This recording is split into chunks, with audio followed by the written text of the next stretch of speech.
Show me somebody who enjoys working with drywall and I will show you a liar. But sometimes life happens in small, medium, and sometimes even large varieties. So in this video, I'm going to show you a bunch of different methods for repairing small, medium, and large holes in drywall, and I'm also going to show you a couple products that you can use for a quick and dirty drywall repair. And if you need to make a drywall repair on textured drywall like knockdown orange peel or a popcorn ceiling, God forbid, I got you at the end of the video. I'm going to show you exactly how you can match your repair to the surrounding drywall texture. So with all that said, let's start fixing. To make any drywall repair, you're essentially going to need either spackling or joint compound, and then some drywall joint tape for the seams, as well as some drywall knives to actually apply that joint compound to the repair. You might also need a patch piece of drywall. They make them in 1/2 inch and 3/4 inch thicknesses, so make sure you get the right one. And then if you're new to drywall, to cut it, you just need to use a straight edge and a utility knife. You're going to score one side of the drywall, break it along that score joint, then just cut the other side using a utility knife. We'll cover more on this as we progress, and you can also check out my blog, which has detailed information on all of these tools and materials. With that out of the way, let's talk about how to repair small holes. For a small hole like this, you want to make sure nothing is protruding out. And right now, it looks like we don't have any rough edges, so we should be in good shape. And for this type of small hole, I recommend spackling, but I use joint compound here, and you're just gonna press that into the hole, try to get it as even as possible, and then let it dry. After it dries, sand it down a little bit, apply a second coat, let that dry, and then sand everything smooth. And at that point, you can literally just paint over it, and you're done. For this one right here, this is gonna be a little bit too large to simply repair with drywall mud alone. As you can see, we're not really going to be able to fill that in just because the hole is just too large. So to solve that issue, we're going to take some of this mesh tape and we're going to apply that right over the hole. So what I like to do is put a little layer of mud around the hole on the top and bottom. Then we're going to take our mesh, put it about 1 inch below and about 1 inch above the hole, kind of like this. And to tear it, put your knife a couple inches above, apply pressure, and then just tear. There we go. Now at this point, we'll grab a little bit more mud and we'll apply it over. And it doesn't need to be perfect with your first pass of joint compound or spackle. You basically just want to cover up that repair and try to blend it in with the surrounding drywall. After letting the first coat of joint compound dry, sand off any of the rough edges, apply a second coat of joint compound to further blend the repair, sand that down, and then you are done. Now that we know how to repair small holes, let's focus on medium holes. Now to fix a hole like this that's about 2 inches by 2 inches, we first need to cut out all of this compromised drywall. When it comes to cutting drywall, you have utility knives, an oscillating tool like this, and probably the most common is a jab saw. In this case, I'm first going to mark a clean perimeter around and then score it using my utility knife. And now it's just a matter of cutting out this rectangle using one of the methods. Whenever you're cutting drywall, make sure that you don't have plumbing pipes or electrical wires behind where you're cutting, and if you do, you have to be very, very careful to make sure that you don't actually cut those. Now for this hole right here, we're going to do something called a California patch. For the California patch, you want to start out with a piece of drywall that you cut that's about 1.5 inches wider and 1.5 inches taller than the hole on either side. So in this case, we have a 4-inch hole, and then we have a piece of drywall that's around 7 inches, so we got the extra 1.5 inches on either side, and then it's 5 inches or so tall, and then we have a 9-inch piece right here, or 8.5 inches. So we have 1.5 inches on either side. So now what we're going to do is flip this over so that the back is facing out, and then once we have it positioned with 1.5 inches on either side, we'll go ahead and mark that with our utility knife, and then we're going to do the same thing on this side. Once we have 1.5 inches on the top and bottom, we'll mark it here, we'll mark it here, and now we can cut it out. So now that we have our marks, we'll go ahead and cut this all the way across, scoring there. And we're just cutting deep enough to go through the paper. We're not cutting all the way through here. And then you're just gonna break the drywall along those scored lines and tear off all the gypsum so you just have that paper flap on the front side. When you're all done, it should look something like this. And then if you measured everything correctly, you should be able to insert it into the hole just like this. So after confirming that the fit is good, what we're gonna do is take off the California patch, and we're gonna take our mud and we're gonna apply a bit around the perimeter of the hole. It's also good practice to apply a bit of joint compound to the back of the patch. Then we're gonna take our California patch, position it in place, and then push it into the repair, embedding it into the mud that we just applied. Just like that. Then we're gonna take a bit more mud and start applying it to the perimeter. And I mixed this joint compound by hand using powder, so it was a little bit runny, but ideally you're gonna wanna build up around the edges a little bit more than I did here. And after letting the first coat dry, you can see it's a little bit rough, but we're gonna sand everything down now. I like to use these 120 grit sanding blocks. Here's a quick look at what we're trying to accomplish here. So you see we have some rigid lines. Let's go ahead and sand those smooth. You can see how much better that is. And then we're just going to continue to sand around the entire repair, trying to blend everything and make it smooth. And after letting that dry, you're going to apply your second coat of joint compound, and this is where you really want to blend everything and get it as smooth as possible. Building up the joint compound in the middle over the repair, and then feathering it out into the surrounding drywall. After letting the second coat dry, sand everything smooth, and if necessary, you can apply a third or fourth coat, but usually after 2 coats, you should be okay if you did a good job. And if you have an untextured wall, you can just clean up the dust and paint.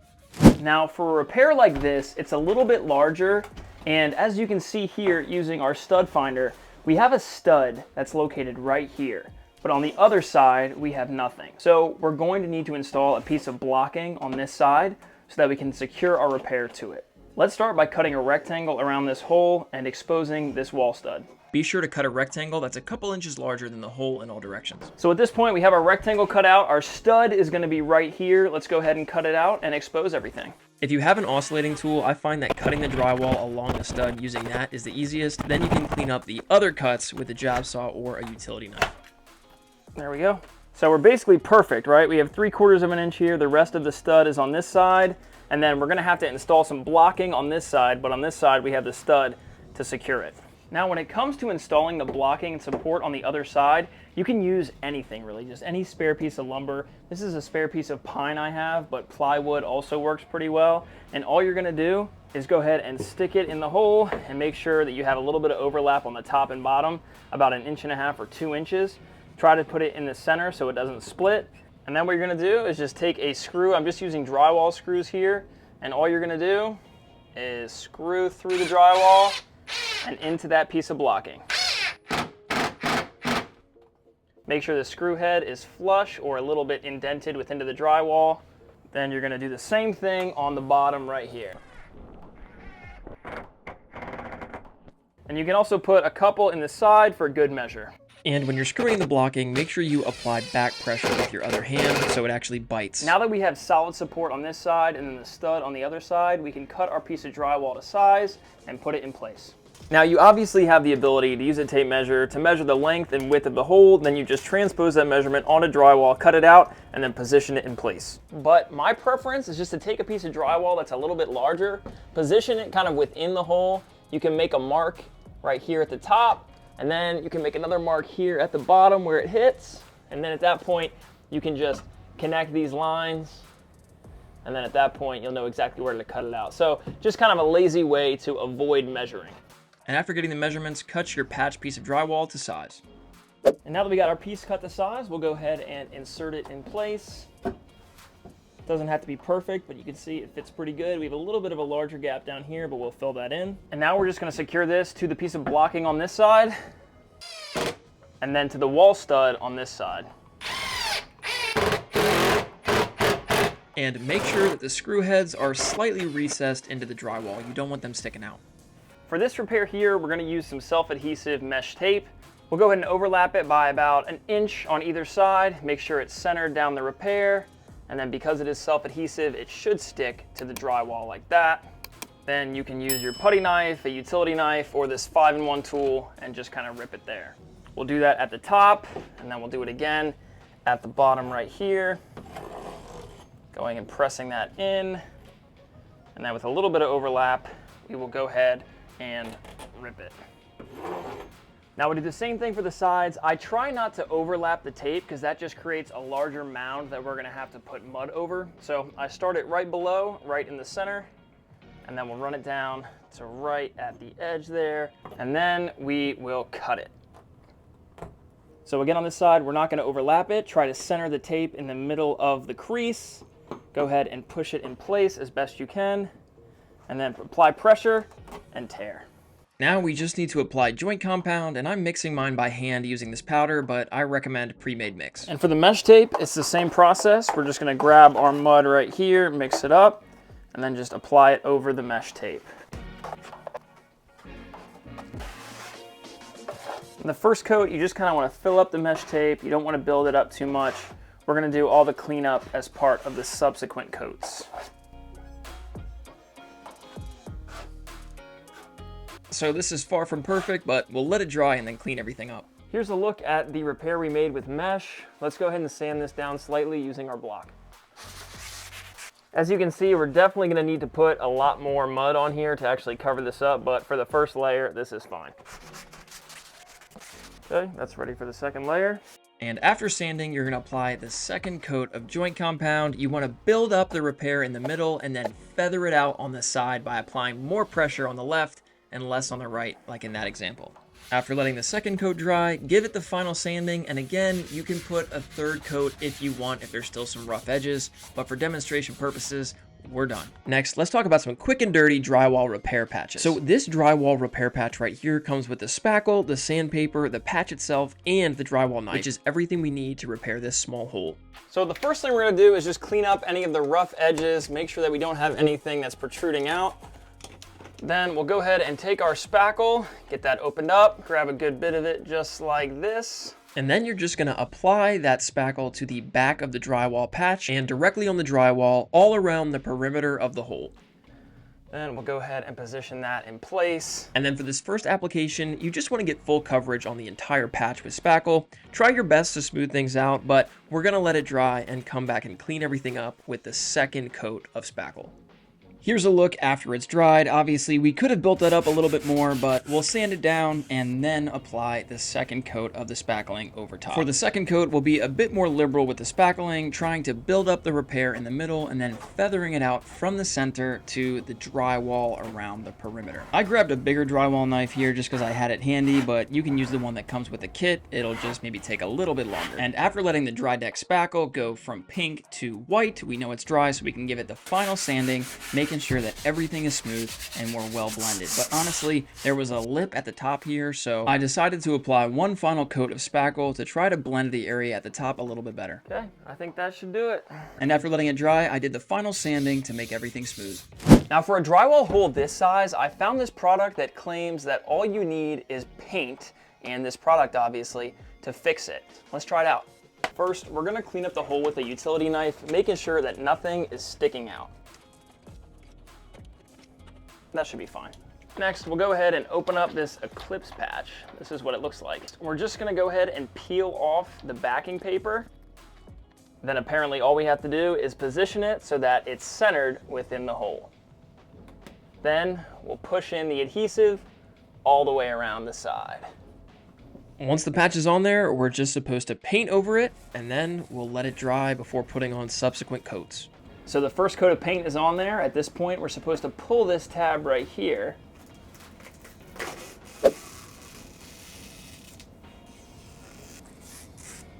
And after peeling that off, we're supposed to apply the second coat of paint over that Eclipse patch. So we're gonna do that now. And we're gonna let that second coat dry and then continue to put on a few more coats of paint until we're happy with how it looks. Okay, here's our repair right here. Let's go ahead and give it the third coat of paint. Going pretty thick this time. Okay, we're gonna hit it here with the final coat of paint. And I might not have done a great job with this repair, but I could clearly still see kind of a bubble, so I would go with a more traditional repair patch if I was you. And finally, let's talk about how to repair large holes in drywall. For this large repair right here, we're gonna go stud to stud for this one. So first, we'll go ahead and find the stud on this side. It should be right there. So I'll go ahead and mark it. And then we'll find the stud on the other side. It looks like it is right here. So I'll go ahead and mark that. Then I'm gonna take a piece of drywall and I'm actually gonna measure, because we have the stud here, we have a stud here, and we'll go ahead and cut it right in the center. Let's score it. Break it along that line, flip it over, and cut it. So now we have our 16-inch on-center stud spacing. We'll have a stud on either side. And then this is a little bit large, but it's okay. Let's put this right over top of the hole and scribe around it. So for these large holes, you're going to have it supported on either side by a stud, and you want to make sure that you cut a large enough piece of drywall so that all the compromised drywall plus a few inches on either side is replaced. Now we'll just cut everything out. Again, I like to use an oscillating tool where the drywall is connected to the stud, since you can't obviously get a jab saw in there, and then I like to clean up the other sides with a jab saw. Again, be careful of any plumbing or utilities that might be hiding behind the drywall. All right, let's see if the patch fits. A little bit tight, but it does fit. Then we can go ahead and hit it with a couple drywall screws. I use 3 drywall screws per side, and again, you want to make sure that the head of the screws is a little bit recessed into the drywall. Now for this right here, instead of using the fiberglass mesh tape, we're going to use standard drywall tape, which you apply pretty much the same way. The only difference is that we got to put a thin layer of mud on so we can actually stick the paper in place. Let's apply it. All right, so we finished mixing up our batch right here. We'll go ahead, it's a little bit runny, but it'll be fine. I'll go ahead and apply this over the seams. And again, I recommend the pre-mixed joint compound for consistency reasons. I mixed this up, and like I said, it was pretty runny. All right, so now that we have some applied there, we're gonna take our tape. We'll go ahead and position it in place, just like this, right over the seam. Right there. Then just like always, we're gonna take our drywall knife, put it in place, and use that to rip the paper. Put a little layer over it. And we'll do the same thing here. Go ahead and apply it to the vertical. And one more right here. Now we'll just take some more mud and kind of go around the whole perimeter. And just like for the other repairs, we're trying to build up a thin layer of mud around the entire repair, and it doesn't have to be perfect. We'll clean it up after this second coat. So after letting that dry, I went back with my 120 grit sandpaper and just sanded down any of the lips or the rough edges in preparation for the second coat. And after letting it dry, we applied the second coat of joint compound. Because this is a larger repair, it's going to require more mud, obviously, so make sure you plan accordingly. And then build up the repair around the seams and the center, and feather it out towards the surrounding drywall.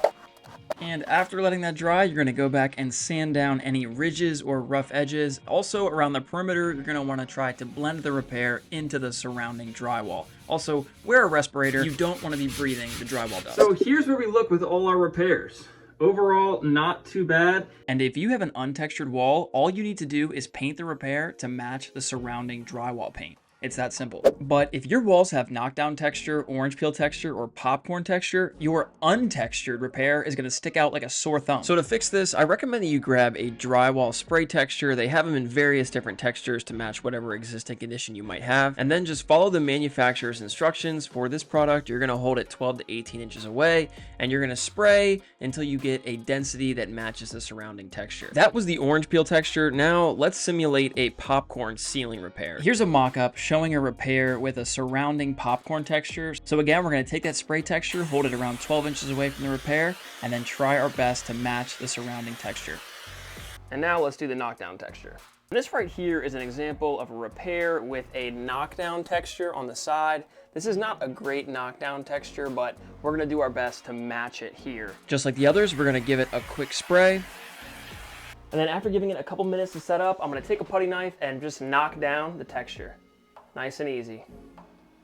Obviously, follow the manufacturer's instructions for the spray texture you're using. This is just an example that these products do exist, so if you have a textured drywall, don't freak out. And then once you paint over all the repairs, you should be good to go. I hope this video was helpful. If it was, please drop a like down below. Consider subscribing if you like DIY content like this, and check out my blog for more info. Thanks.